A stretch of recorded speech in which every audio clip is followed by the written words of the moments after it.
Mon histoire dans le néon, ça a commencé avec un voisin qui avait besoin d'aide dans son atelier de néon. Alors, pas de main-d'œuvre, j'ai dit on va aller les aider, puis on devait remplacer les premiers qui avaient commencé ça dans les années 50. Alors, mon mentor était un homme qui avait 40 ans d'expérience. Puis, sur la rue d'Endurant, à Montréal, on avait un petit atelier de verre, puis j'ai commencé, c'est là que tout a commencé, mon histoire dans le néon. La première étape, quand on commence un néon, on doit faire un design, faire un patron du néon. Puis lui sera grandeur nature et tracé à l'envers pour que le beau côté soit face à la table. Après, on met un screen pour empêcher ce patron-là de brûler. Puis, avec 3 différents feux, on va faire le néon. Donc, on a un feu à ruban, puis lui va faire les courbes, comme celle-ci.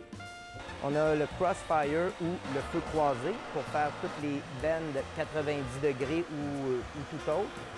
Et après, le hand torch ou le feu à main qui, lui, va faire les soudures pour terminer le néon ou poser les électrodes.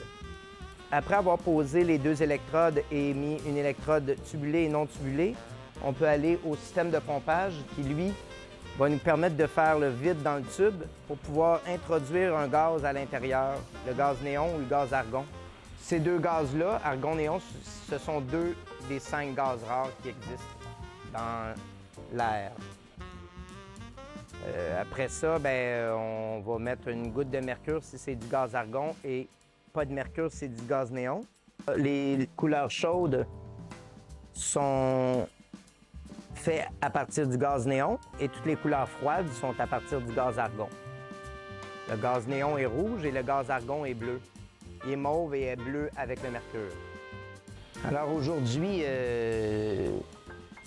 nos clients, c'est surtout les artistes. On a encore un peu de compagnie d'enseigne pour les petites œuvres d'art.